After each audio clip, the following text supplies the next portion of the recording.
what are the two things we're not supposed to talk about is we're not supposed to talk about politics and religion. And here we are talking all about it.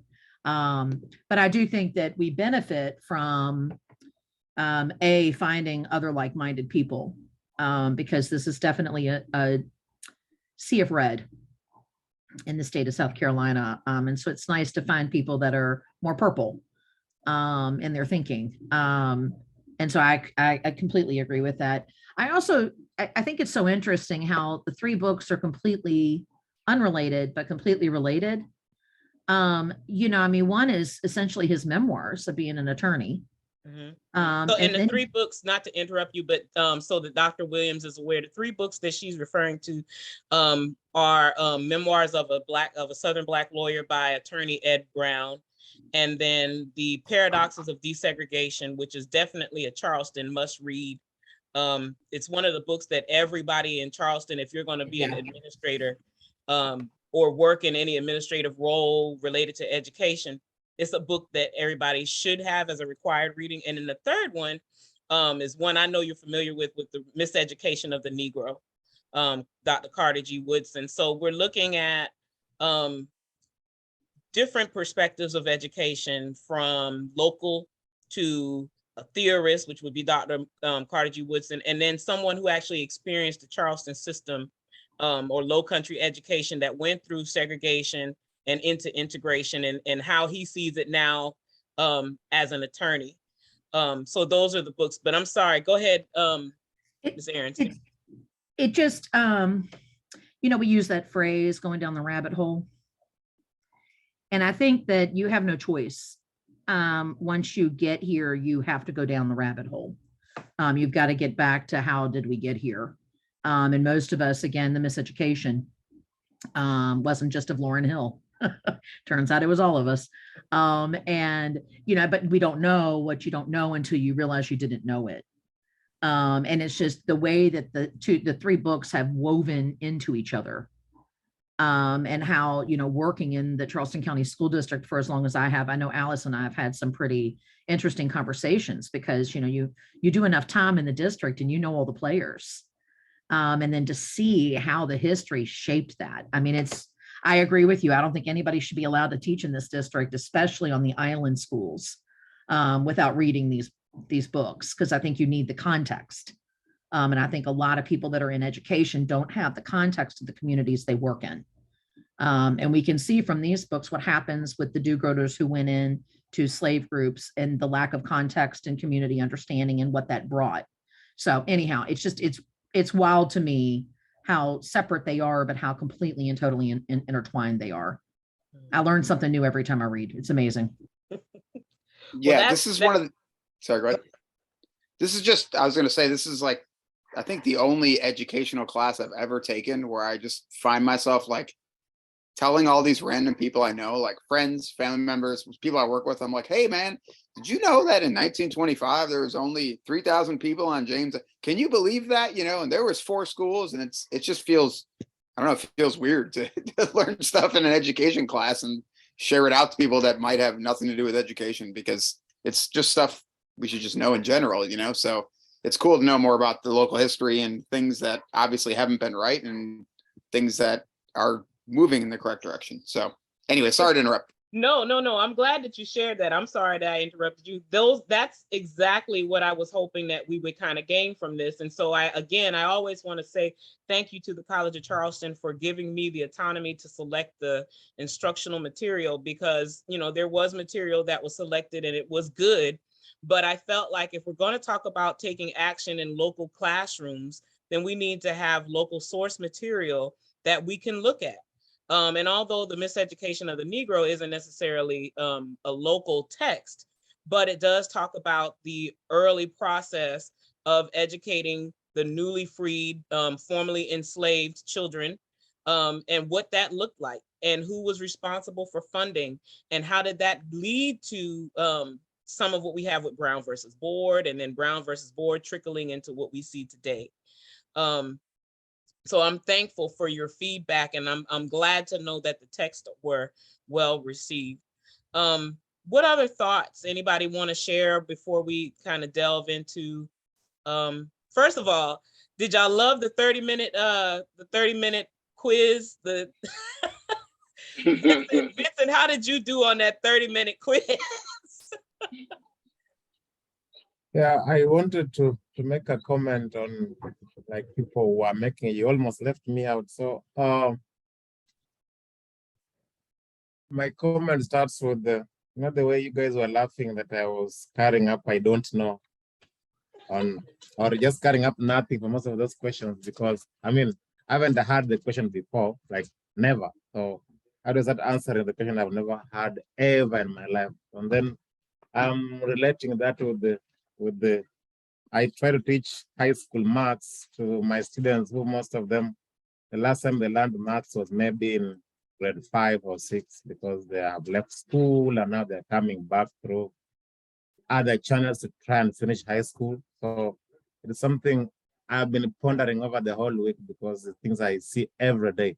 I'm wondering why William is blank, not doing anything, and I'm asking a question I think is so simple. And then, so those questions really made me think, yeah, maybe I have a lot of education to do for myself, because I've been struggling sometimes to imagine why are they not answering this simple question? I mean, we are talking about grade 12 stuff and he's in grade 12, so which means he has seen it since grade 5 or 6.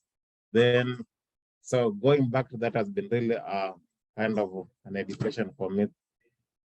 And then the other thing is, when I'm reading the Miseducation of the Negro, and I'm thinking, the book says 1933, but the things I'm reading are the things I'm seeing in Africa 100 years later. So, well, sometimes I feel like maybe the Africans are quite jokers, because I mean, they didn't have the impact of being segregated as much as the Black Africans in America. But then again, I think about slowly and I discover, well, they are going through education, the same education that was carried from elsewhere. It was planted there by just going through the motions. And like the other day, I just discovered that, okay, back home, there is so many graduates, like literally every field has got graduates with no jobs. People with degrees and masters and PhDs and no jobs. And I'm like, so when I'm reading this book now, I discover, okay, where the problem really is. People are going to school, but not learning anything that is relevant to life, just getting a name on a paper. Because if they were, then having a PhD means you can really get a living out of what you've learned, not really waiting for someone to employ you, which is happening almost all the time. And so it has been a lot of learning for myself from these books and the learnings of last week. Otherwise, I'm sorry for being late. Oh no, you're not late. If you're here, you're on time. That's what matters. But I appreciate your feedback, because of course the quiz that was given was not a quiz that's supposed to be graded, but it's just, again, to refresh our minds about what it feels like to be miseducated, what it feels like to be a student that can't answer, that maybe doesn't have the background knowledge, the prior knowledge, or doesn't feel adequate enough or prepared enough to move forward in a classroom or even in society. And so, although I only ask you guys to read the first 3 chapters and the first couple of chapters of each book, I do hope that you guys enjoy the books and that you encourage other people to read them, and that you maybe finish them when you have time. Maybe, when we have some time to carve out. But anybody else before we go in to tonight? And again, I hope we can see the connection between Bronfenbrenner, Bronfenbrenner being our class theorist, that he had his theory where he talked about the whole child, and that it, of course, can be extended to an adult, where you look at the outside and everything that a child goes through in the center before being impacted. And I'm gonna tell you, when I first got introduced to Bronfenbrenner, it was through Dr. Williams creating an opportunity for us to take a course about cultural competency. And that was what, Dr. Williams, maybe 2011? Yes. 2011. And so I owe a great deal to her. I always tell her, she laughs, she's retired now, but I owe so much to her because number one, when I first moved down here and started talking about cultural competency, that wasn't a term that people were talking about in Charleston County. It wasn't, even though Dr. Gloria Latson Billings and Geneva Gay had come out with it in the 90s and had done their studies in the 80s, the term had not, or the practice had not, and the mind shift had not made it down this way. And so a course we were required to take for me to get middle level certification, that y'all remember when some of us have been around in a minute, we remember when South Carolina said you can no longer be 6 through 12 certified for math and English. Now you got to go back and get an extra certification. And so she created an opportunity for me to do that. And it was me and 3 administrators in the class, Dr. Williams. And I don't know if they took the class because they really wanted to learn or if they were just trying to help me out because I needed the class. But it was myself, Dr. Williams, Keisha, and oh gosh, I can't remember her name. Hollington, and it was one other person, right? We took that class. And y'all, I'm gonna tell y'all, I love this woman. She gave this man the business because she asked questions and she challenged me to think. And our professor was knowledgeable. He was definitely a person that had a lot of theory. I'm not sure if he had a lot of practice, but he was knowledgeable. But what Dr. Williams did was push us to make the connection between the theory and the practice, which is what our focus is tonight. I could go on and on about the things that I've learned from her, but she is, if you ever have the chance to invite her to your school or to talk to your teachers or faculty, you should, because she will give you the unfluffed what it is. And it comes from a place of love of children and a place of love for schools to do well. So again, I thank her for introducing the opportunity for me to learn about Bronfenbrenner and cultural competency. And I am going to give her a chance just to kind of share a little bit about who she is and her passions, and then open the floor for you guys to pick her brain about anything you would like to know. Well, good afternoon, everyone. I am Lana Williams, as Ms. Johnson said, and I am delighted to be with you this evening at your class. I too learn, and still in the process of learning, and I really enjoyed the dialogue that each of you shared as it relates to your learnings from last week and this week. I have been in the educational arena for about 29 and a half, almost 30 years. I am retired. I retired in August, and I started my own educational consulting service to basically help shape and mold the next generation of school leaders as well as teachers. I mentor and coach first-year teachers, and I thought that it was important for me to mentor and coach first-year teachers as well as first-year administrators.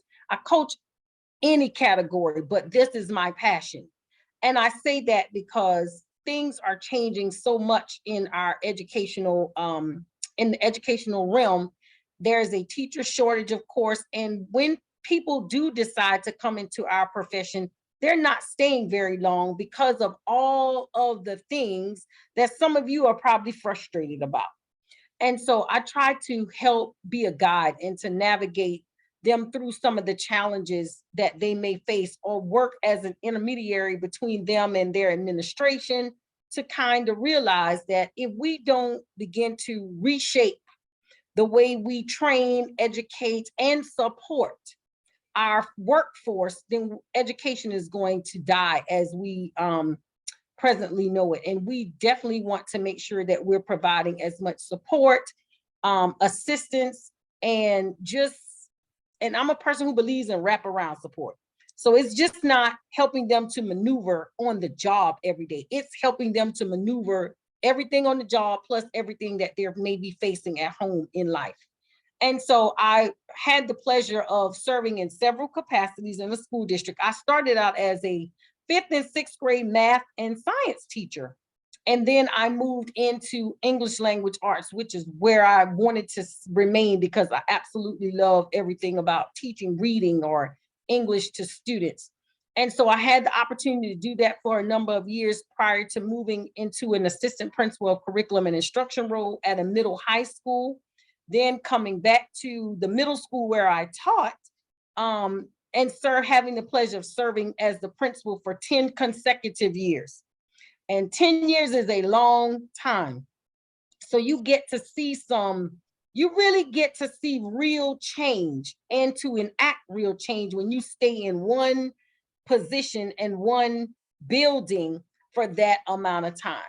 And so after being the principal at the middle school for 10 years, I moved into the executive director of secondary schools role, and then moved into chief instructional officer, and then had the pleasure of serving as a district superintendent. Of all my positions that I've held, I love the position of being a teacher and the principal the most, for several reasons. Those two positions allow you the opportunity to really impact change. And I say that when you're the superintendent, there are so many people that may be pulling on you and wanting you to do what they think may be in the best interest of children. And somebody said something about politics. I think it was you, Ms. Aarons, and talked about, I can't remember who said it, but just the politics that, or maybe it was you, Mr. Kelly, that goes into what we do in a school system. Thank you. I think that was you, Mr. Kelly. And as the superintendent, that's a political job. It's probably the job that I like the least, because I'm a person who really wants to do what's best for children.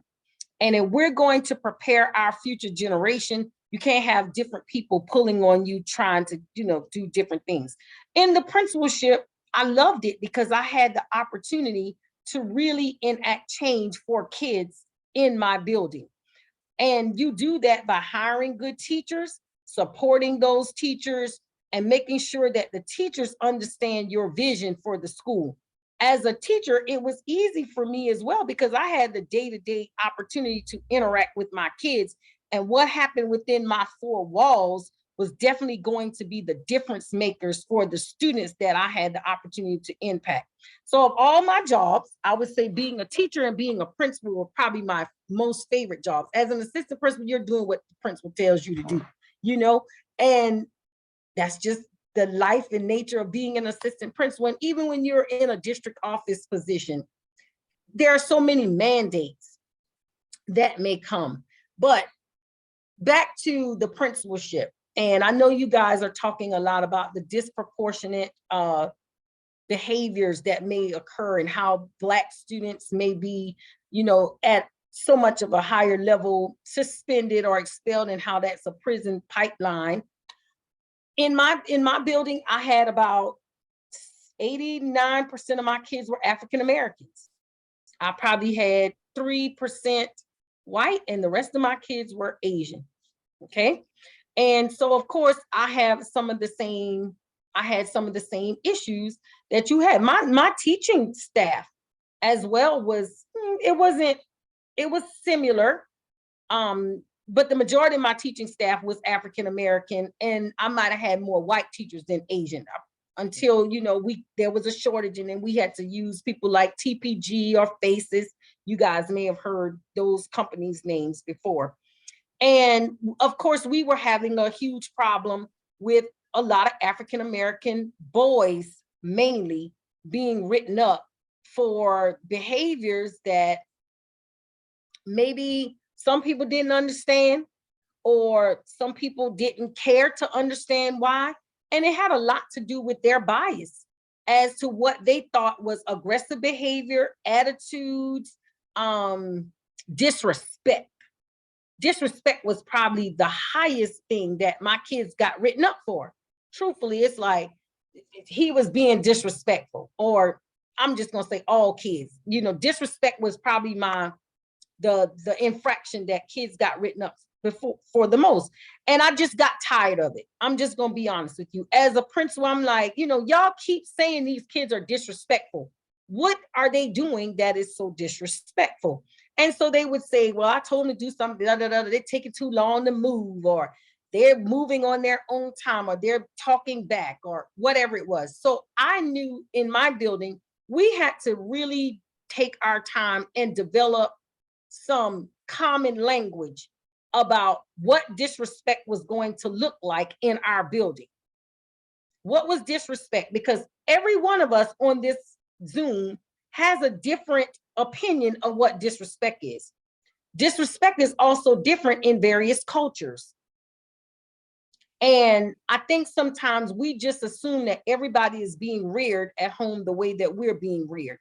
And we just had to come to some commonalities in my building. So one of the things we went and we learned about positive behavior intervention support, and we became a PBIS school. Now, I will tell you, I know some people have some distinct feelings about PBIS. I will tell you that PBIS worked in my building. And it only worked in my building because we were very consistent in our building as it related to our expectations. We started out with something called minors. Well, we all got trained, and then we went and made sure that our students had buy-in. So we worked with our student council, our grade level student representatives, and we said, if you could operate in this school, how do you feel this school should be run? What are some of the things that you would want? We talked to teacher team leaders. Ms. Johnson was the team leader for 8th graders. What are some pet peeves of the teaching staff? What is disrespect? And y'all, I promise you, we defined what disrespect was in our school. And then we taught that to our students. Disrespect at William J. Clark Middle School looks like this. So of course, we wanted them to do everything that did not mirror what it was that we felt was disrespectful. But now remember, I said we had student input, we had parent input, we had teacher input. We put lots of structures in place, and then whatever it was that we decided as a group, we even put it in our strategic plan that we were going to decrease the number of suspensions, expulsions, referrals for our school. And that's students with disabilities were being suspended at high levels. So we had to work on our S.P.E procedures. If a child is ED, 9 times out of 10, that child it's something always going to be a manifestation of their disability. I remember having a student who used to come down the hall all the time, just cussing every day, all day. It's like, this is just not acceptable. And I had, and I'm going to say this too, surround yourself with smart people who you can depend on. Even when it's not comfortable for you, just because you're the leader does not mean that you have to be the smartest person in your building or that you have to be a micromanager. I had an awesome person. Her name is Grace Hemby, who was the director of S.P.E at my building, in my building. She was the lead special ed teacher. And I would say, I can't stand that profanity. We used to have something called e-corridor. And in the mornings, our kids would come in and they would have to sit in e-corridor and read a book or whatever until it was time for them to be dismissed to their classes. And the little S.P.E student that I was talking about, who was ED, he would come through every morning just cursing. We used to have the little 6th graders in e-corridor. I said, now he got to go. I'm gonna just be honest. He got to go. He's not coming back to my school. He's gone. And Miss Hemby, she was like, Dr. Williams, you can sit here all you want and say that Devontae has to go, but you're going to be leaving here before Devontae. You have not given Devontae the first part of due process. I said, I don't want to hear all that. Devontae has to go. So I'll be honest, it's frustrating, but she was like, now, Dr. Williams, did you look at Devontae's bill? What did you do off of his bill? Nothing, y'all. I just wanted it to end. It's like, you're not going to come every day and just use profane language down my whole hall and poison all of my kids, my 236 graders who are sitting here waiting to be dismissed from class. But she taught me something that day. She said, you might not like it, but you just can't. He has rights as well. And sometimes we don't realize, because we are adults and we just want it our way, that kids have rights as well. So instead of me just looking at Devontae having rights, I looked at it as all of my students in my school having rights as it relates to how they would be treated, what the rules were they clear? And I basically treated every student as if they had a bib. And now that might sound crazy, but I really did. And because of that, we were able to put a PBIS system together with our great Greyhound matrix, where we just basically gave all of our expectations. And mind you, I said that we had students to assist us in getting these things done. Once we did that, we monitored it every day. Ms. Johnson will tell you, if she's a teacher and she wrote a referral and she sent it to the assistant principal, the first question the assistant principal was going to ask, I didn't remember getting a minor. Did it a big? Yes. Did you give this student a minor? Because the students could get 3 minors before they could get a referral. And then the teacher had to follow up with the parent. They had to do some type of intervention within their classroom. Now, was that aggravating to them at first? Yes. But what it did is it caused all of us to really come under the same umbrella as it relates to our expectations. We also monitored the number of write-ups and suspensions by grade levels. So if I'm the assistant principal or I'm the teacher on that team and Johnny's having a bad day, teachers began to allow students to maybe go to a teacher where they might have had a better relationship. Instead of writing a referral, it's like, you need a timeout, okay? Timeout is something that might be on a bip for a regular student, but we were able to use that across our entire campus. You know what? You go to Ms. Johnson's class and take your test because you're not going to disrupt my entire setting, but Ms. Johnson might have had a really good relationship with the student. So we would always have little extra desks near the door or whatever. And teachers on the team, we had pods. We used to call them pods. We used to have 8-man team, but we were in 2 pods. So 4 teachers on each team. And you would just use one of the 4 teachers on your team. The student would go there. They all, Miss So-and-so sent me, okay, have a seat and get to work. But all of those interventions and strategies really helped us to decrease our suspension and expulsion rate. It also, because we were so very clear with our expectations, my students began to run my school. And I'm honest about that.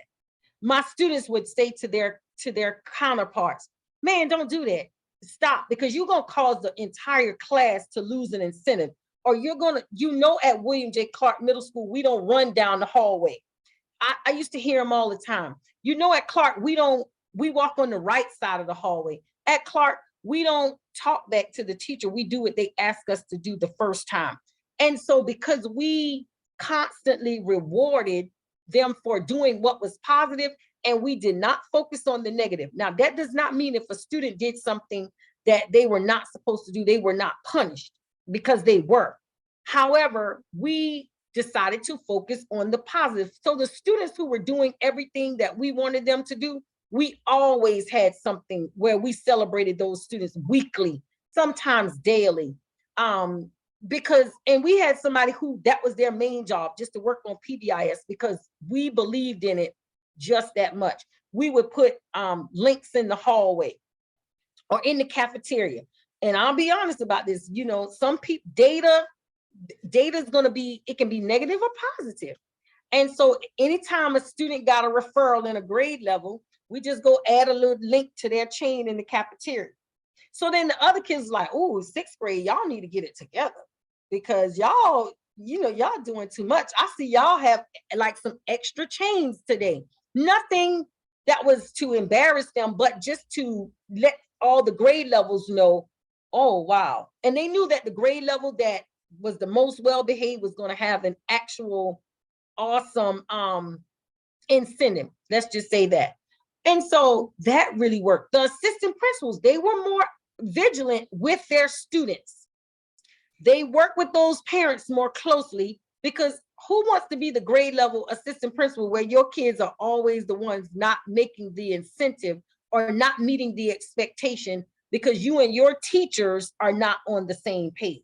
Now, we had school-wide rules, don't get me wrong, but each grade level also wanted to take things to another level. We started putting in clubs, like we used to have something called the Transformers. And our 8th grade guidance counselor at the time, it used to be the Transformers. They were 8th graders who would always go down and mentor our 6th grade students, because they would say things them, you know, they would, during advisement time, we was really big on advisement. And so during advisement time, the Transformers, they would go to the 6th grade classes and they would talk to the 6th graders about just expectations of being a Greyhound. We really, in my opinion, did a phenomenal job of instilling in our students pride about being a Greyhound. And there were just certain things that Clark Middle School Greyhounds did, and there were things they did not do. So much so, guys, when students would transfer into our school, and I'm being honest, and we would have a fight, and we didn't have very many fights after we got our stuff together. They would say, oh, Dr. Williams, that student didn't come from here. That's not a true Clark student. That student must have come from the school across town. I'm not going to say the name of the school, because we don't fight at Clark. And it would become funny, but I would say to them, this is at school, when you are away representing our school, when you are out in your community, you need to make sure that you take these same principles. I will tell you what changed me too was when a grandmother said to me that I was criminalizing Black boys. She did. And she's a Black grandmama. And she said to me, because when I initially got there, I told them up front, any student that fought in my building was going to be arrested. And I meant that. I said, because fighting is barbaric. But y'all, that's my middle class values. And my grandmother said, the grandmother said to me, Dr. Williams, I want you to know, after I had her grandson arrested, you are criminalizing our Black boys. I said, what do you mean? You're criminalizing them because you don't know that some kids have to fight to survive. Because just to get off the bus in their neighborhood, they might have to fight to get home. I said, well, I understand all that, but they're not going to fight at my school. Because at the time, I had a very fixed mindset on what I thought good discipline looked like. And I just felt like every child who was my skin color came from the same, I knew they came from different home environments, but it's like, why are you fighting? You don't have to fight. I mean, and then instead of telling my kids not to fight, what I told my kids then was, if you feel like you're gonna be in a position to fight, you need to come and let me know. You need to let me know. Mr. Hagler was my behavior specialist. Mr. Payton was like one of my monitors. I said, you need to come and find an adult because it is our job to keep you safe at school. And y'all, I meant that. So when my kids came to me and they said things to me like, Dr. Williams, so-and-so is bothering me, or so-and-so is picking. I didn't make my teachers deal with that in their classrooms unless it happened in their classrooms and they saw it and the student went to the teacher. I put that responsibility back on us. And I promise you, I counseled way more than I probably wanted to. But after I started doing it, it's like, y'all know, y'all need to go tell, because I told my kids, if you fight and you didn't tell an adult in this school, I have no mercy. I used to tell them I have grace and mercy. Grace is you did something you weren't supposed to do, but you were honest with me about it. And you tried everything in your power to prevent it, but the other person provoked you. Then I'm going to have some grace. But now I'm not going to have grace if you're going to get the full punishment if there is an avenue in place for you to seek assistance from adults and you choose not to do so. I would say the same thing to my parents, even when I suspended their kid.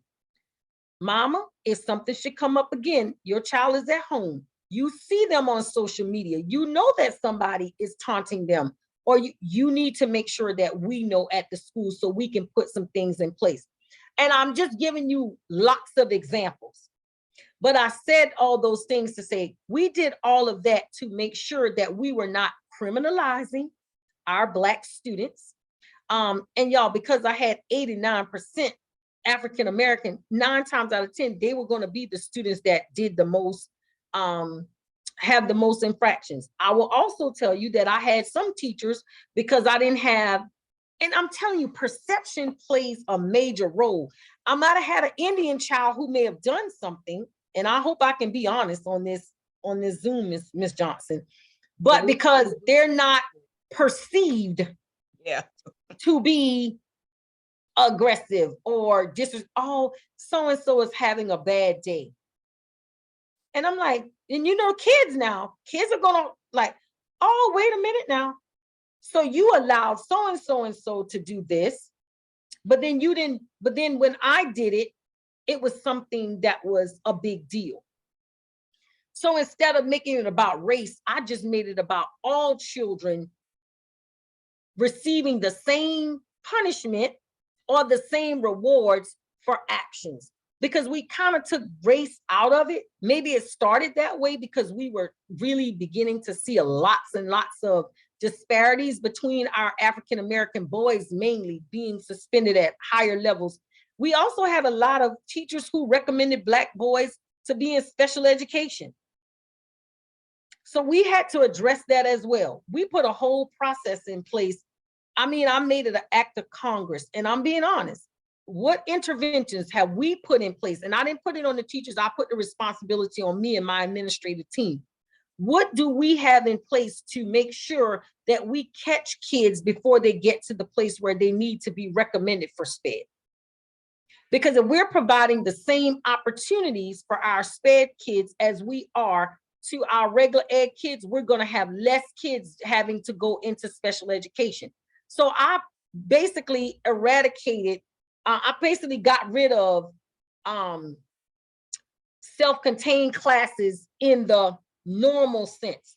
I reconfigured special ed.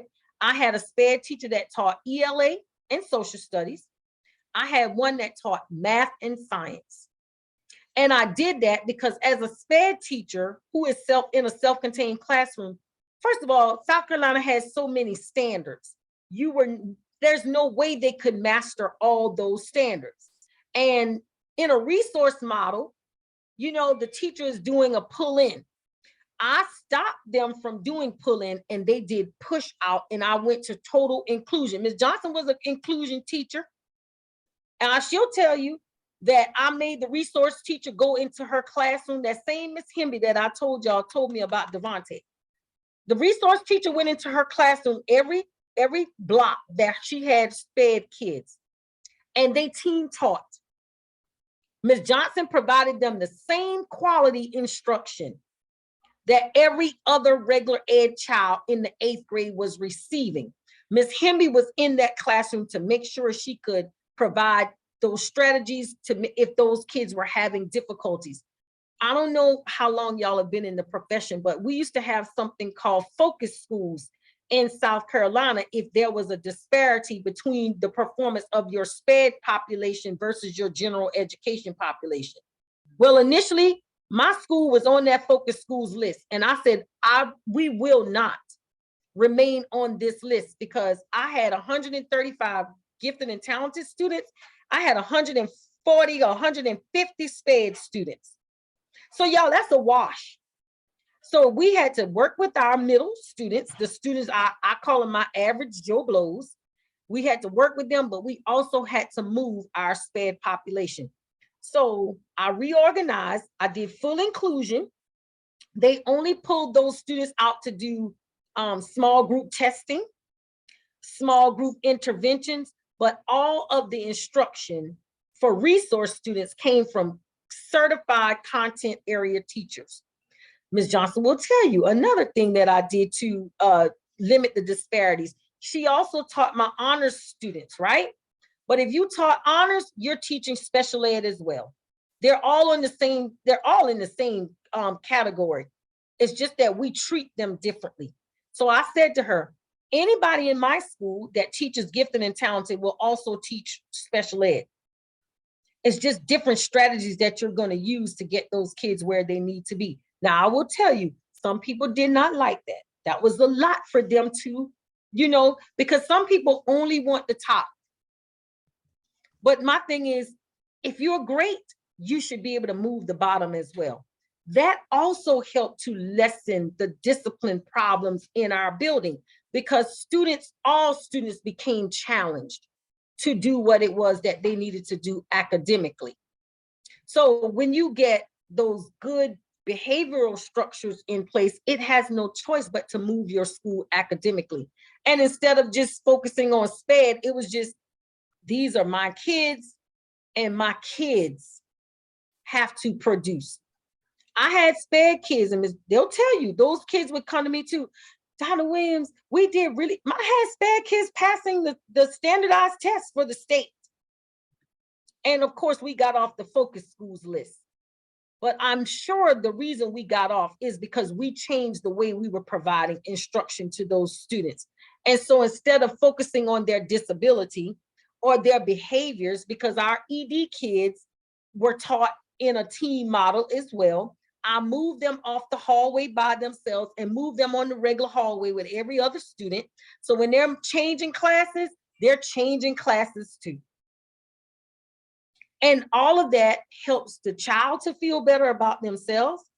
It holds everyone accountable, and it really benefited our school. And I've talked way too long, so I'm going to shut up now and see if you guys have any questions.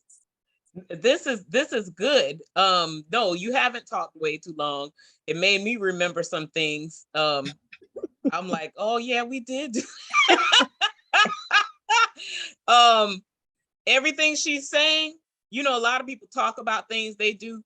I am a witness. Everything. I don't know how she did it. I don't know how I worked for her. Right. I'm going to tell you the truth, but I will tell you, it made me an excellent teacher coming home. And I got my first glimpse of action planning under her. If you listen to everything she said she did all those things and simultaneously. And, you know, and I always say this, people would see me and they say, oh my God, we don't know how Ms. Johnson does this. And I'm like, oh no, I know another person who can outdo, who can show you. But I love that we had options, and I don't like to say this. We had options. Your option was that you could get on board, or you could find somewhere else to go, find somewhere else to be. And that's a hard truth. That's a hard thing to hear.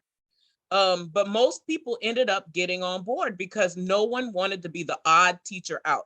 The educators bought in just like the students. I think she PBIS Jedi mind tricked us, to be honest, because none of us wanted to be the teacher that let her down and let the students down. We just didn't want to be that.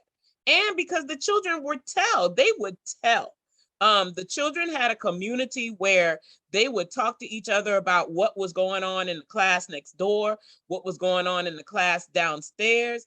And if something wasn't right, she is correct about that open door policy. Oh my God, they went to her and they would say, this teacher is doing this, and we want to do this as well.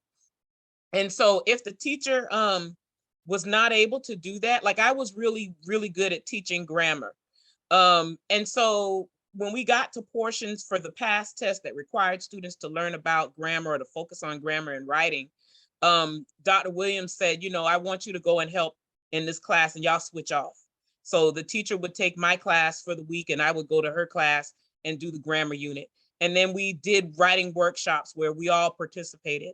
And she's absolutely right about the special ed teacher meeting with us. When we met in PLCs, which PLCs is difficult for high school, I will say that. But for middle school, it is a little more, it helps. And so doing the PLCs in the middle school with the SPED teacher worked wonders. And I will not sit here and tell you that these things were easy. It was difficult. It was difficult. It was an adjustment for a lot of people, but you felt good at the end of the year because the children felt good.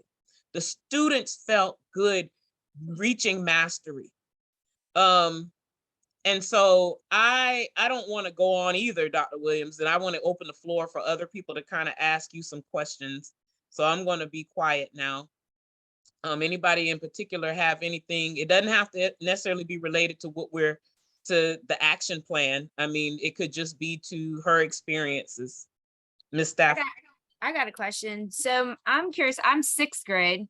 And I'm curious because I know with the behavior plans and such, we really get the students to buy in. And I was interested in that whole chain concept of if there was some kind of infraction, then a chain got added and then they kind of got on each other. We've done that, same kind of reverse psychology as well. But how do you get the 8th graders to buy in? Because in my experience, 8th graders kind of ramp up when they're like, ooh, our chain's getting longer. And so they kind of pride themselves on that. And so how do you get them to flip and be like, no, you're looking at this from the wrong point of view? So it starts with expectations. I put more pressure on my 8th graders than I did my 6th graders, because I said to them, you are the leaders of this school. And I think it's, you're saying it is some kind of psychology, reverse psychology, but they are the leaders of the school.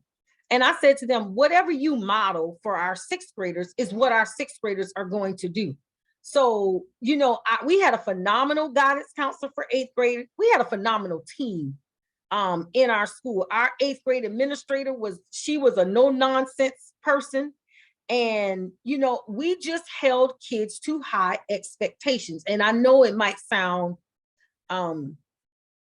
very trivial or we just held them to high expectations. But the reason that I got them involved is because that's what they told me they wanted to do. And that's what they told me they were able to do. And that's why I got their buy-in first. And I said to them, now, whatever y'all say we're going to do, this is what we're going to do. If you tell me you want a trip to the moon, I'm going to take you on that trip to the moon. But you're going to do everything in your power. You're going to do everything right to get to this trip on the moon. And I'm just using that as an exaggeration. But I mean, just being very present, setting those expectations and holding them accountable for meeting them. And of course, at first, somebody is going to try you now. That's what kids are supposed to do. They're going to try us to see if we're going to remain consistent. And like I used to say to my staff all the time, the kids don't get tired. We get tired. Because every time you don't reinforce what you expect, then a child's like, oh, but maybe it doesn't really matter today.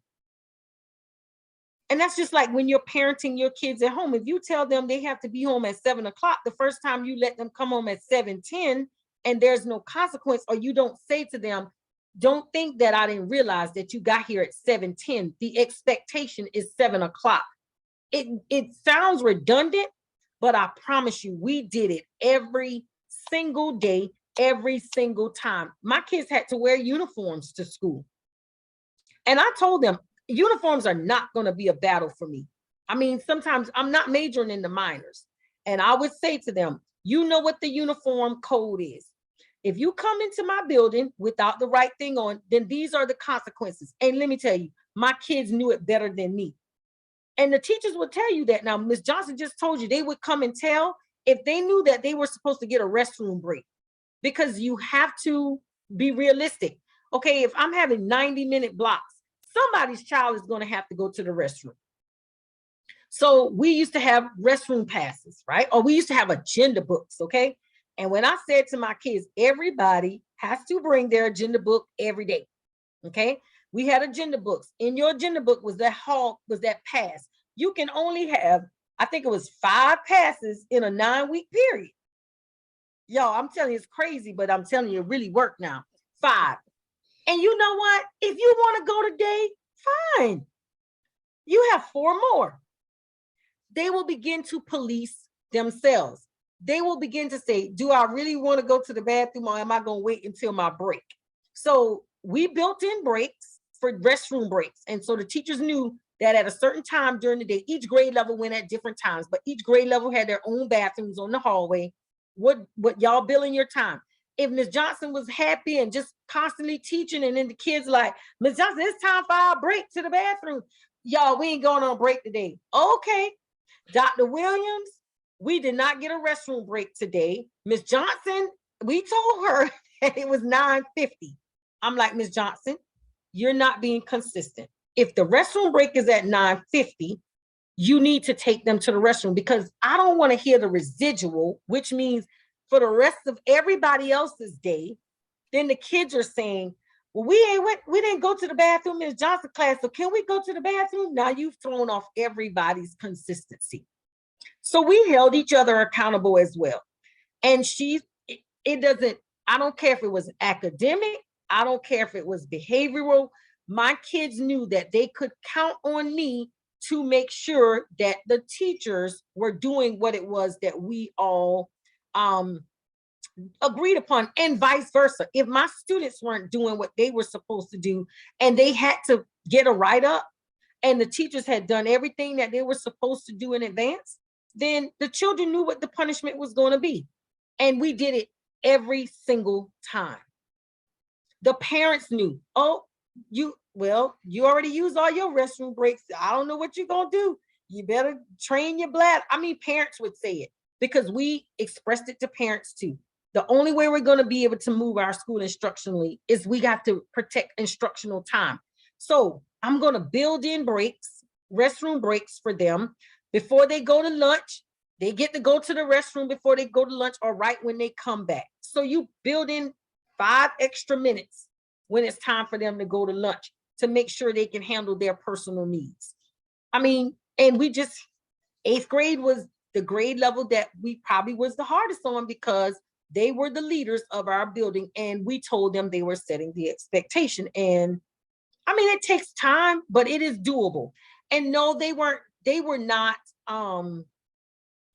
proud at all when their classmates did something that was egregious to our school rules, because nobody wanted to be the grade level that was disappointing their grade level administrator, their teachers, or whomever. And we also did PBIS with the teachers too. And grade levels. We did a lot of things grade level wise, because we just had the ability to have a guidance counselor and an assistant principal for every grade level. And you don't want to be the assistant principal in the administrative team meeting when your kids are the ones that's terrorizing the school. So it's like, now maybe Dr. Williams needs to look at the leadership on that grade level. And she did. And I did. I mean, if I saw that somebody was not the best fit for a particular grade level, they might have moved grade levels. But all of that is a sense of data. I mean, academic data, attendance data. We tracked attendance as well, teachers and students. And we rewarded them when they met the goal. And it was also, go ahead. I was just gonna say, it's about consistency and about fidelity in what it is that you're going to do. I'm a big person on fidelity. And so if this is what we say we're gonna do, then we have to do that. Because as soon as kids see that you're just all talk, then they've won. And it's way more of them than it is of us. And I will say this too, Ms. Stanford, is that what she did was we didn't wait for big moments to celebrate. We had many celebrations. We did have big things, like we did an 8th grade prom, we did an 8th grade trip, we did a winter trip, but we did things almost by every other week for PBIS, and they weren't little things. I will tell you that I've been in other schools and I've seen PBIS on a high school level, and I've seen it in another school, and some PBIS structures is, oh, you get a pencil this week. Well, those kids don't want that. You have to, they don't want the candy bag. They want things that really make them feel like it's a reward. So we have to get honest about that too. What is the reward that they're going to get? Yeah, they should do what's right, because they should do what's right. But one of the things that she said to us, and she said to you guys, is so profound, is that children are going to be the best. They're going to be 100% what they are supposed to be at that age. And so we can't get caught up in like I said, you know, I told somebody, don't let the kids bait you. Don't let them bait you into an emotional tit for tat, you know, of you guys got all these links and they feel like they're winning. Sometimes you have to, and I don't know how you guys are doing it, but I just know that one of the things Dr. Williams did was her action spoke louder. So instead of addressing, let's just say how many links this group had, she allowed them to see when the 5 children went to movie day. And then in 5, they became 10 children. And then the 10 children became 20 children. Then it all of a sudden wasn't fun to be the person on the outs. It wasn't cool to sit with Miss Johnson because we took turns. We took turns babysitting the ones that, so we didn't enjoy. And I would be angry. I'm like, I want to go see the movie in the gym with, you know, the ribs, and because she would throw cookouts. And so if it was your turn, because we had a roster to hold the group, you were pushing the kids to get that link down to make sure that they were, because you wanted a rib. Right. Because you wanted to be invited to the school cookout. So it was like, oh my God, I need y'all to come on, y'all. We got to. So you stepped it up. So when I say the Jedi mind trick, I mean that in an academic way where we were all accountable. It wasn't, I have 10 Johnnies and you 10 Johnnies better do right because I'm, if the 10 Johnnies didn't do well and the majority of them were my 10 Johnnies, I stayed. I stayed. I couldn't go on the field trip. And I mean, they went to Beaufort and the Gullah Festival. And I brought them to Charleston and DC and all kinds of things. And New York. We went to New York. And her rewarding process, she did a very good job of not rewarding academics only, because there was a GT school within the school where, and so, you know, it was expected that those children would go somewhere, but it wasn't foreign for the children that weren't in GT to go somewhere as well. And to be able to have exposure. A child shouldn't have to fight for that. That should be a norm. And she made it one. So I don't want you to feel, when you said that, I thought about that. I'm like, I remember when I had that battle and I was like, they're winning. They're basically, they're getting me.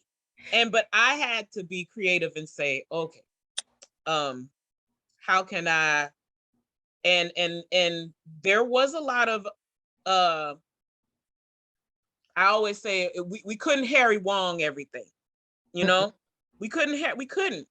We had to come up with ways. Okay, I'm gonna say this, Miss Green, this kid right here is struggling. I want them to not have any points because I want them to be able to go. Can you and I work collaboratively? Because Johnny doesn't like me too much. And I don't want Johnny to miss out on an opportunity because he doesn't like me, because he's 13. So Ms. Green and I would work together, and Ms. Green had a way where she could pull in Johnny, and Johnny would do, and Johnny got to go. And so she set standards, she modeled, but that's where the hard work, when I say hard work, I'm being realistic. That's where that creativity among staff and teachers had to come in with, how do we make this a rewarding experience for all the children? And she did an excellent job of that. And I don't know if I answered your question or if she did, but if anything, I want you to have hope to know that, yeah, they're gonna brag. It's bragging rights. Oh, look at our links. We're bad. Yeah, but after a while, you're gonna get tired of looking at them links when everybody's at a cookout. But they only want to look bad if it's the majority of the kids. Yes. And if it's the majority of your children, then that's a different problem. And I'm being honest now. Remember, I said when it was the majority of my kids getting in trouble, I had to do a whole school-wide shift.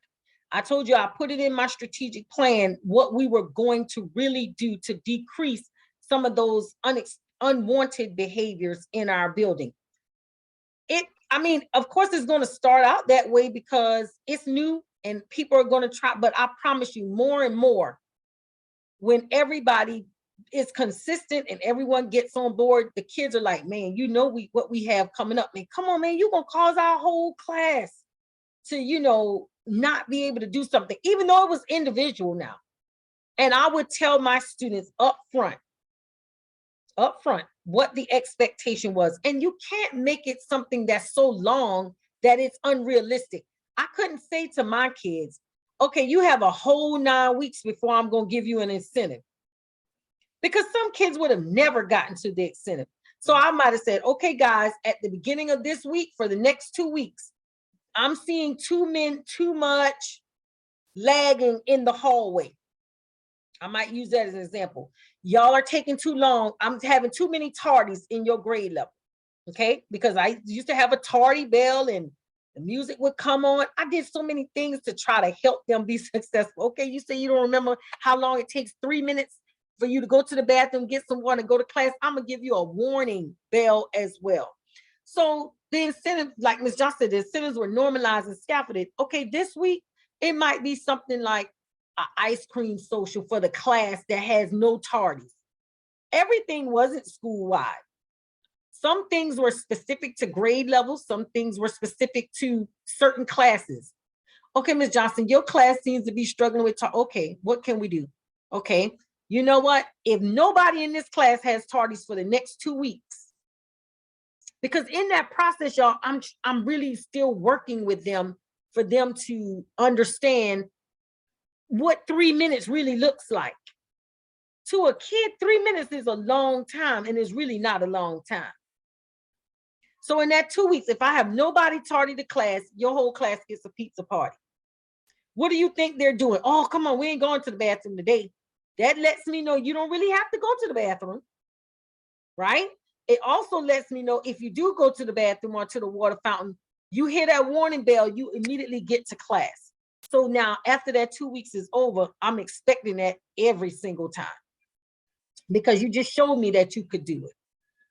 So just constantly revamping what we were doing and also making it individual and specific to certain classes and certain grade levels.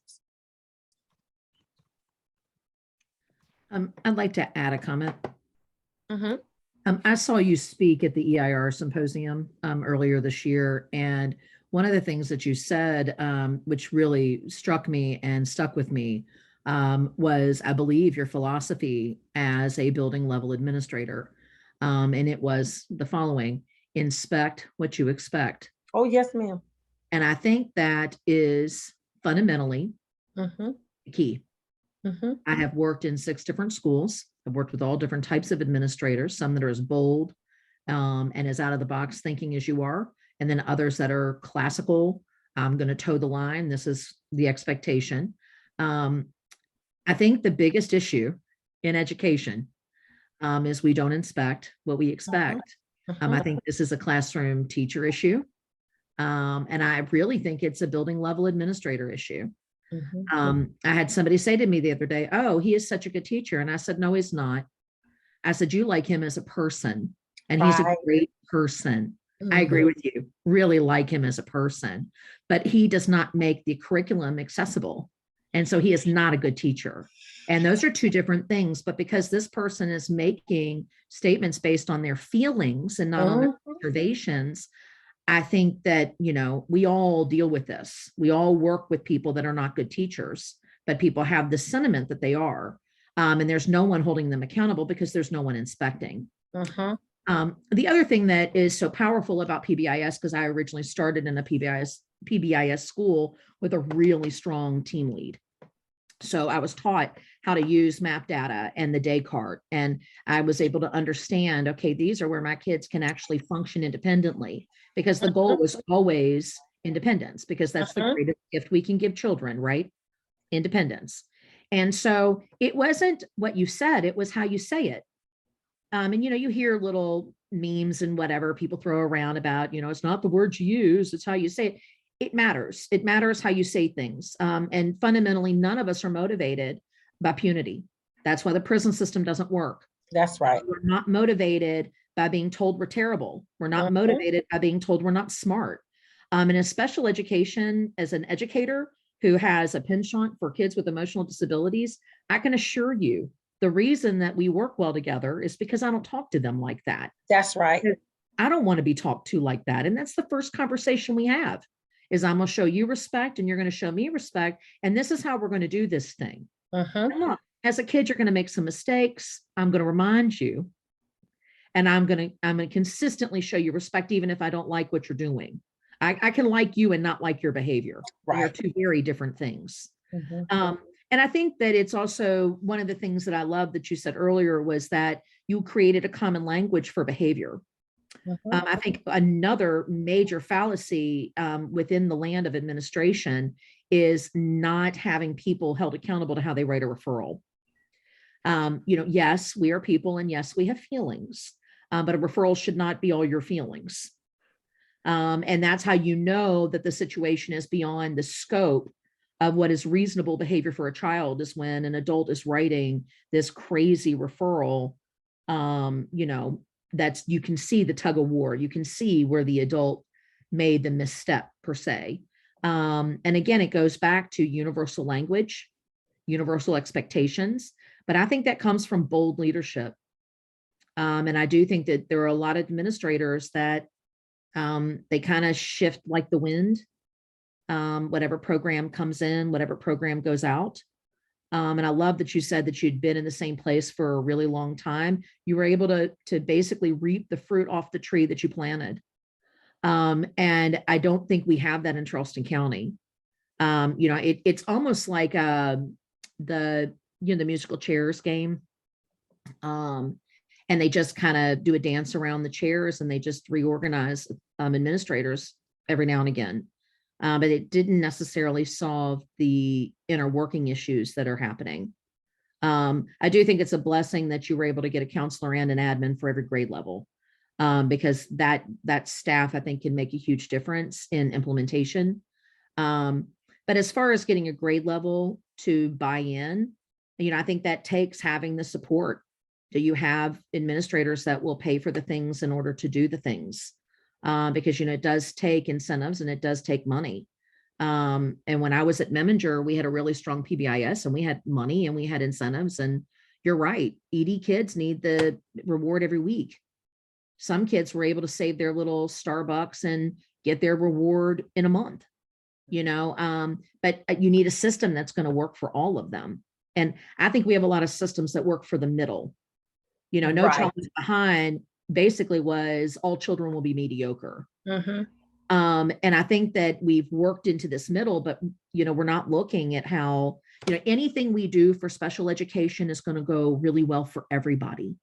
Yes, good teaching is good teaching. It doesn't matter who we originally ascribed that curriculum to. And I think that, we've just gotten away from show and tell. We've gotten away from. If I hate to cut you off, but that is so powerful what you just said. What works for SPED students will work for anybody. And that's why I knew that if I had somebody to teach GT, they had to teach SPED because they're just on different spectrums, but they're all students who need or receive additional instruction. And the behavior's the same. It was absolutely, and it wasn't popular. Right. It wasn't popular, but I think once they realized it, it was like, oh, this is not as bad as I think or thought it would be. And they began to really move even GT kids. And I'll say this because some people have GT kids in their classrooms and they don't move. But Ms. Johnson will tell you, I looked at that too. If this child came to you, Matt, I expect this child to be proficient. If this child came proficient, I'm looking for exemplary because you need to be moving all kids. And sometimes we just concentrate on the bottom and not really look at all. And all in our school really meant all. Somebody put in the chat about PBIS and using that with the maps and Descartes. That's what I'm talking about. Ms. Johnson, she mentioned it when she said she did really well teaching different things. Then she went down the hall and taught her other 8th grade counterparts classroom because we looked at those common assessments results. And if she was the best person to teach that content to students, then the other teacher might have come to her class and teach her students something that they did well. We got to get out of, we have to make, first of all, everybody, all means all, not just the ones right here in your, on your caseload.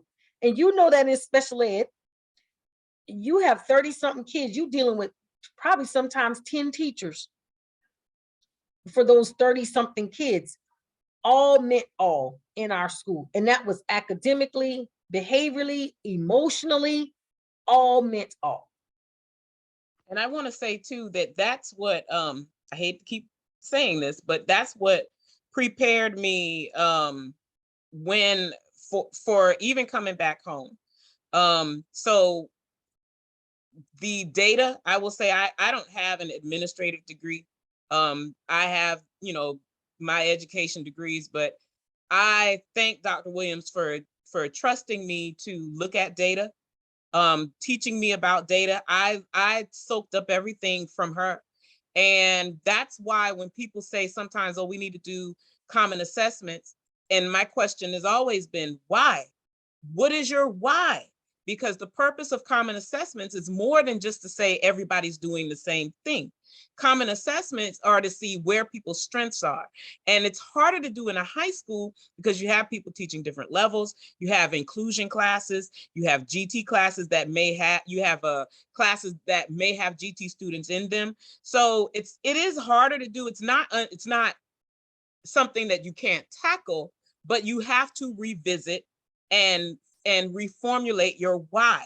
If you are going to talk about PLCs so that everyone can plan the same and have the same lessons and all those things, what are you measuring and what are you going to do with what you measure?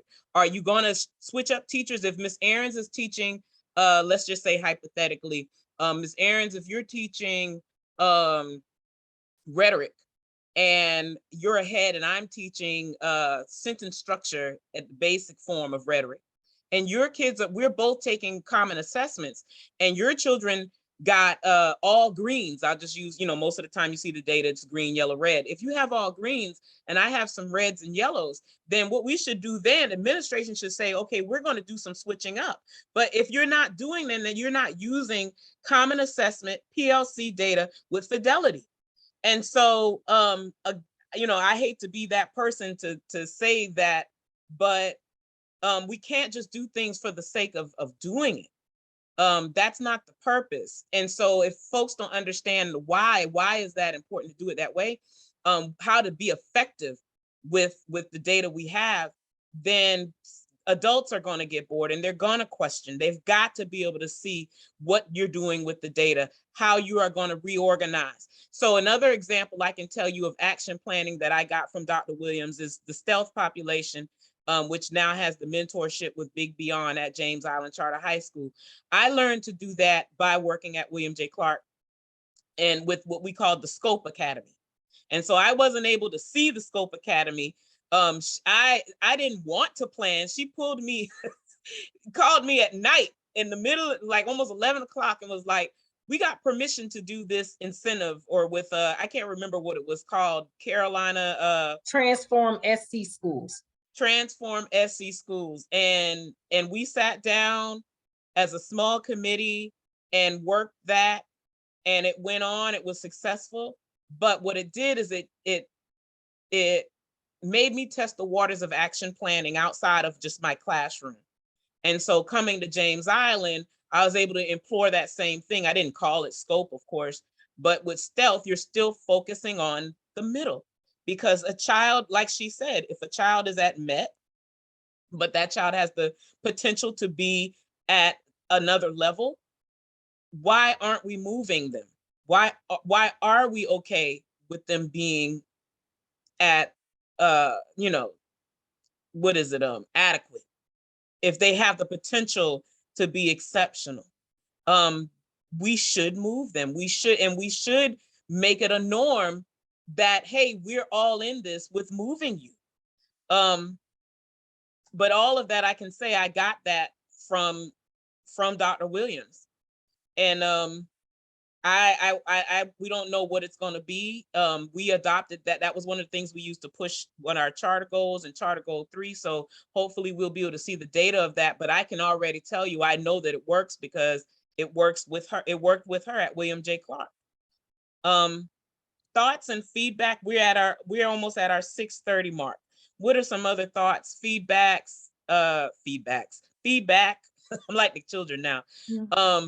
Would I have a grammar card? Remember I used to have the grammar card? Yeah, I need to give myself a grammar You need to put it on the wall. Yes, ma'am. Yeah, I would like to say a couple of things if I could jump in there.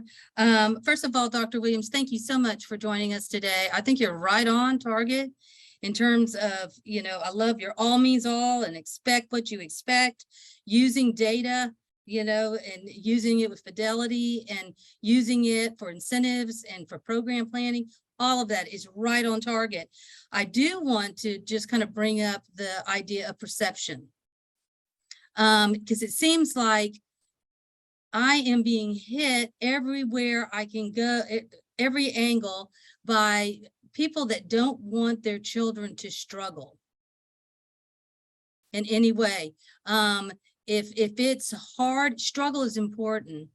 You know, that's something in order to be a better person and to grow in your greatest capacity, you've got to be able to struggle and to, you know, succeed. And but I have, you know, I come from where I have parents, you know, that want to put their kids in special education. You know, that's kind of like a jump, you know, like it's, you know, it's the humane thing to do, and it may not always be the humane thing to do. Or looking to, you know, my child needs a 504 because they need 5 minutes, you know, extra. I'm exaggerating, of course, you know, on that test, or, you know, or they're not going to make it, you know, and it's just like this urgency, especially with parents. And I see more in the school environment with them, with teachers and more the counselors and stuff, like wanting to nurture or protect them, or, you know, let's give them help, being more of a helping kind of thing, but trying to change that whole perception into more of an inclusive problem solving venture is just, I don't know what my question is, but it's just problematic. And I guess kind of how to deal with those types of perceptions. So might I ask some clarifying questions to me? And I'll just tell you from my travels, it sounds like parents don't trust what's already in place for their child. Because if a parent feels like those protections are going to be afforded to their child, they don't have a need to get a 504, or they don't have a need to get their child into special services. And I say that because and I can speak to this because, of course, you know, we've had situations where parents wanted that because maybe we weren't providing that. If that's the standard in your building, and the standard is that every child will be met where they are at their level of understanding, and that their needs are going to be met wherever they are, then a parent doesn't need these things. It sounds to me as if they're doing this to protect their child because they don't want their child to fail in a system that they don't feel may be built in their child's best interest. And now that might sound harsh, but I think it's a very valid and very good point. And I'm also seeing, though, from the high school perspective and looking at colleges and stuff, they want a jump on everybody else, or they want, you know, to get an extra privilege, or, you know what I'm saying, or a extra help to help their child get ahead of other children. So you mean in what regard? In regard to accommodations that will help their child be more successful in the long run. In college as well. And I guess I'm going back to say they don't trust the system. Okay. They don't trust the system to work for their kid, because see, to me, that's a conversation.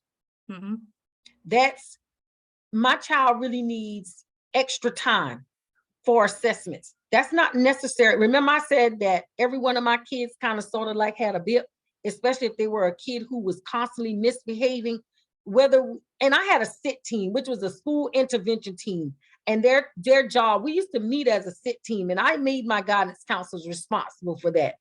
What strategies are we going to put in place for Lana to assist her in maneuvering or existing better in our environment? I'm just going to tell you, it's hard work, but it's the most rewarding work that I've ever done.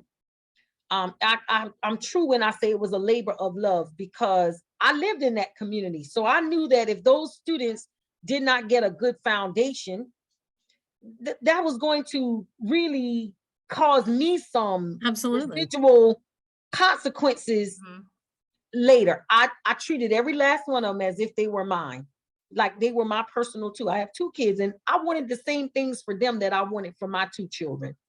And that might sound outlandish, but that's how I operated, because every parent does not know how to be an advocate for their kid. So when they come, and they're thinking, when they come, some come fussing and cussing. Some come in the form of, I need a 504. I want you to test my child. Because somebody said to that parent, oh, if the school doesn't do it, just get your child a 504. I'm going to speak about my own son. My son is 21 years old right now. I have a 23-year-old daughter and a 21-year-old son, and they are very different children. Very. My son has ADHD. And when I tell you, all through elementary school and middle school, there was no problem with my son, because teachers just made the adjustment, or they worked with him, not because he was my child. It was just that those schools were set up where they just work with kids. Instead of saying, oh, you stop beating on the desk, they gave breaks where my son used to beat on desks. I was like, Thomas, what are you doing? You're not even thinking. Stop beating. We could be in the car riding, and my husband would say, Duval, you're beating. It's always something. He's doing something. When he would go to sleep, he would crash, right? But all through elementary school and middle school, his teachers somehow found a way to work through some of those sickening things he did. They worked through it, because they aggravated me too as a parent, believe me. But when he got to high school, teachers are a lot less, and I know Ms. Johnson is a high school teacher now. And she I would say that, they would say, Donna, you treat these kids like they're in elementary school. With my middle school kids, I said, look, all kids can benefit from some extra anything like elementary kids. But when he got to high school, they were less willing to work with him. So I'm talking to the SPED coordinator for our district. She's like, you need to put him on a 504. Now she's the special education coordinator for the district. Put him on a 504, because they don't have a choice. I'm like, I really don't want to put him on a 504. I would much rather talk to the teachers to see how we can work together. Organization is not there for him. He was just unorganized. It was like, but Thomas didn't turn his homework. He did his homework. Thomas, where's your homework? In the book sack, balled up. And that's the truth. I said, well, can we put some things in place? Now I'm talking to the teachers I don't want to go to the 504 route. Can Thomas, at the end of class, can you make sure that, they don't do agenda books in high school? My kids had to write down their homework every day in their agenda books. The teacher had to sign off on it. Okay. Ms. Johnson will tell you, they stand at the door and they just put their little initial, because you wrote down that homework now. Because parents, I got tired of parents saying, well, they ain't had no homework. I ain't know nothing about no homework. I said, we got this big agenda book. So every day the kids got to write down their homework, and you got to sign it before they leave. Y'all, 8th grade now. Okay. That's a system though. That was a system. So I said, well, can my child write down his homework for you and you just initial? I'm not going to do that. He's in the 9th grade. I'm not doing that. Ma'am, I'm going to make sure he brings the homework. If you can just make sure I know, simple things. They just didn't want to do it. So I said, it's a trust thing. and maybe I'm speaking as a parent, Mm-hmm. but I could no longer trust my child's high school to work with me as a parent to put things in place for my son that I know was going to help him be a better student. I don't think we have to go to 504 or IEP route. IEP sometimes in very dire situations, but I think there are things that happen. If I know that COVID has caused trauma with a kid, you know, I work as a consultant in a school right now who has a phenomenal principal, by the way, and some kids have faced trauma. Adults have faced trauma because of COVID. And the mom told the principal about the son's triggers. Now that son could have said, I mean, the principal could have said, well, we're not going to do that. But instead, he was like, okay, let me convene a meeting with my guidance counselor and the teachers, and we work out a plan as to how we can work with this student to make sure he can stay on track. That's providing for that individual child's needs. So my suggestion is do some of those kinds of things, and then I don't think you will have parents trying to circumvent the process or the system. That's a very interesting perspective. You know, it's approaching the problem by improving communication and trust. And if you see the problem and the parent may not even know, because these kids think they're grown, they don't say anything to the parents. Mm-hmm. Talk to the child. What is it that I can help you? I notice that you're constantly doing such and such and such. What things can I do to help you be more successful in my class? Mm-hmm. But then whatever you and that child come up with, y'all really stick to it. Because then he knows or she knows that you're in it as well. Mm-hmm. Not that you're taking on more responsibility than the kid. And that's why I said I'm a all for real all approach now. If I'm going to do it, it's going to be for all my kids, even the kids who come with some issues that I may not be equipped to address. I'm going to help them find the right services that they need, because I think before we put a child in special ed, or before we deem a child a militant or somebody that just should be discounted, I think we should have exhausted all of our efforts to help that child or be successful. I did it with teachers. Ms. Johnson will tell you, I think it was Ms. Aarons who said, no, he's not a good teacher. He's just nice.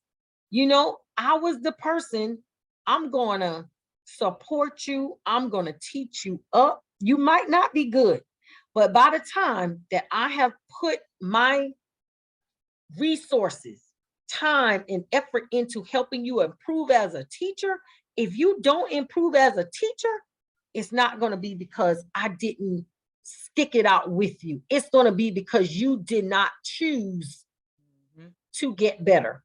And that's what we did with kids. We put all of these things in place for you to be successful as a student in our building. You chose not to want to conform. It's not because you couldn't, you chose not to. Well, because we looked at everything on an individual basis. Thank you so much. You're welcome. And if I could add to, Alice, when you think about it, it's the reason why, think about how the same teachers are assigned those students that need that extra support all the time. It's because there's a normal practice that those teachers do naturally without SPED having to beg them to do certain things. So if you think about, hold on, let me mute somebody.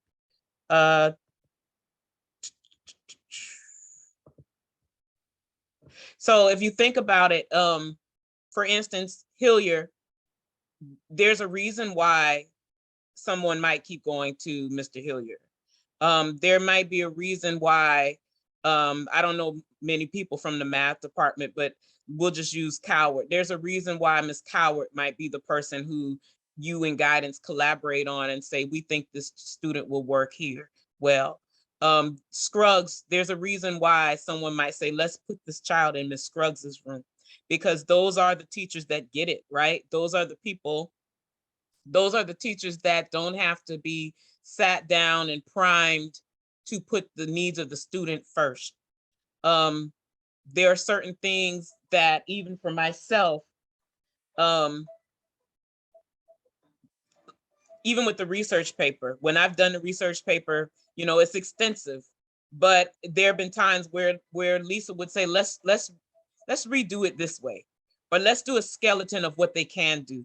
And so what I'll say is, okay, if we can get them to the same point, and then there's no complaint, there's no pushback, there's no need for the parent to say, I want this ... put in writing, because the teacher naturally makes an accommodation that's going to help that student be successful. But that requires it requires two things: getting every teacher on the same page with the fabulous 5 that you might keep going to. And that's where the struggle is you're gonna be met with resistance. And you wear out your fabulous 5 because you're not holding the other 10 accountable, because it's easier to go to the fabulous 5 and say, would you just please take this student for me?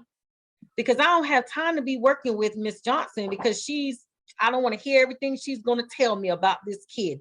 But when the expectation is that everybody is going to work as the fabulous 5 is working, then any child in any classroom on any day is going to be better prepared for the next level, because you made it a system, or you made it a process across your whole school.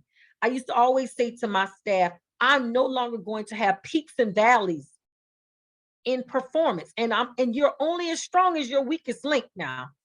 That is real. So I can't have a weak link, because what about those 20 kids that get the weak link as the teacher? What about those kids? They are just as precious, and they want just as much out of their education as the other ones who happen to get a magnificent teacher down the hallway. So that's why there's no room for a bad teacher in your building. And if you're allowing it, you're doing a disservice to your kids. And that's why parents come and want to choose teachers for their kids. Can you please put my child in Miss So-and-so class? I had to stop that in my school. I said, you know what? Why is it that nobody's asking to be put in your classroom? That's a hard conversation to have with a teacher, but I've had it.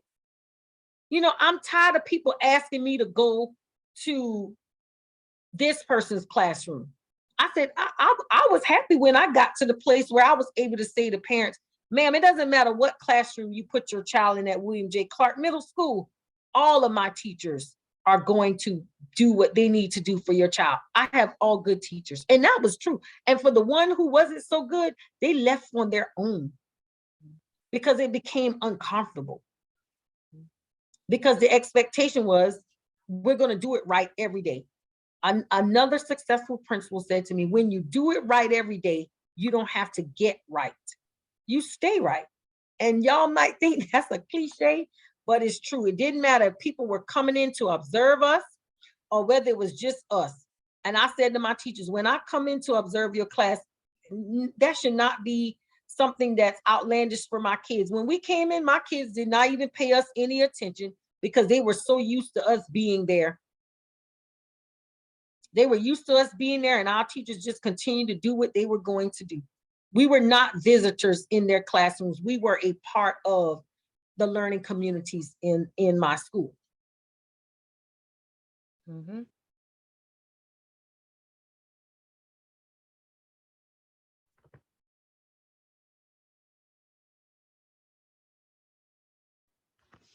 Other thoughts, questions? I feel like this is so rich, and I'm thankful that Dr. Williams was able to join us, because if you look at the title in Canvas, the title for this week is basically, you know, it focuses on what to do with that action plan. How do we see it through? There's a reality that people don't see when they're working on the skeleton of a plan. When you're working on the bare meat and bones, the logistics, right? That then you hit these bumps in the road called Nuances or Johnny or Lindsay's or Keisha or Brian. And you meet these other people that are like, we're here to change it up. Or you might meet a parent like Lori or a Teresa that says, well, so how do you plan for those things? Because no plan goes off without people trying it, without looking for loopholes. Children, parents, teachers will all look for loopholes. It's in us. It's in us to do that. So if you heard me say it before, it's okay to fix an airplane while it's flying. Sometimes you have to revisit the plan and look at what works. You can't be afraid to, but you don't have to trash it. You don't have to throw it away instantly because, oh, it's not working. Let's go back and see is it salvageable? Is it something that we can work through? And then there are mind shift change. So what Alice talked about, that's a school-wide mind shift change. That's a real one that people don't want to talk about. So when we say mind shifts, people think about the book and they're like, yeah, shift your mind. But a real mind shift is if you have a person that's national board certified, why can't you trust the nationally board certified teacher to bring rigor to a student that's not in honors? Why can't you do that? You can, but what stops a leader, any building leader, from taking that risk? Is it the fear of what the children may experience? Well, if that's a fear, then there's another question about who you have in that room. If it's a fear of maybe this person will go, again, that's who do you have in that room? Because the person in there, their first priority should be to make sure that learning and opportunities are accessible. And so if the school says our action plan is to have a mind shift change, and this is what we're going to do, and we're going to have a flipped school, not just a flipped classroom, there's going to be pushback, there are going to be risks, but are you willing to do it and invest and see it to the end? Those are the questions, the hard questions that have to be asked. And you might not impact the senior group.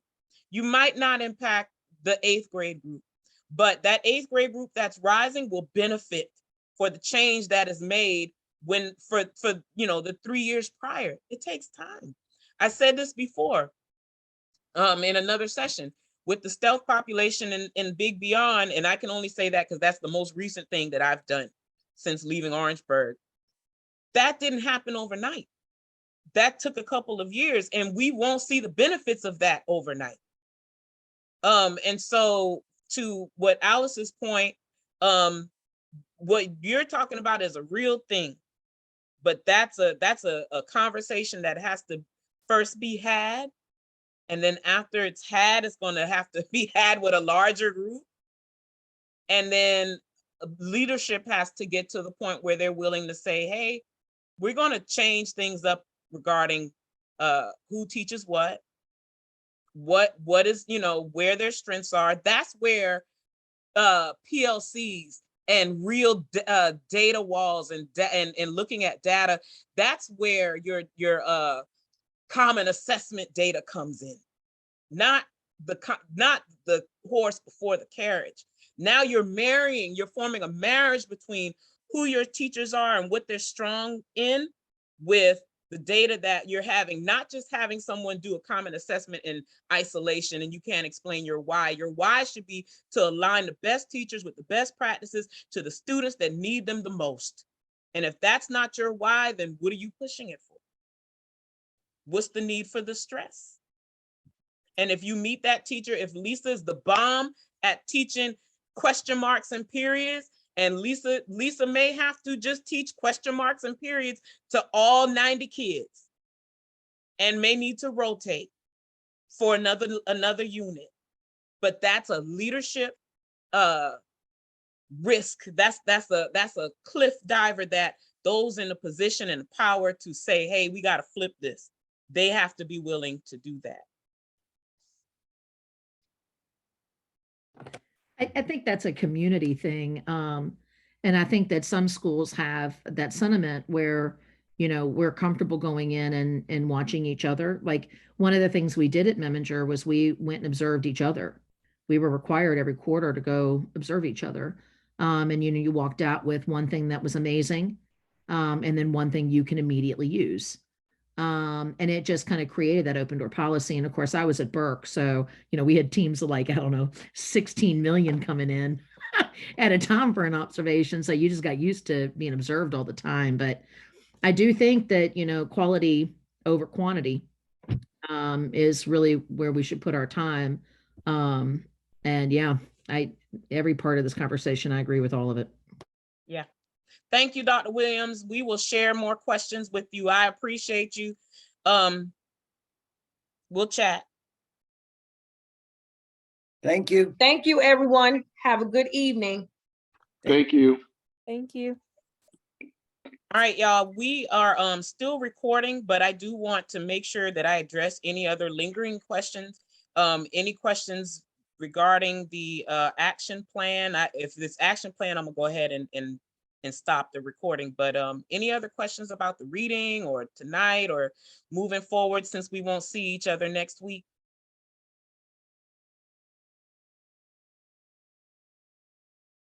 All right, well, I'm gonna end the recording.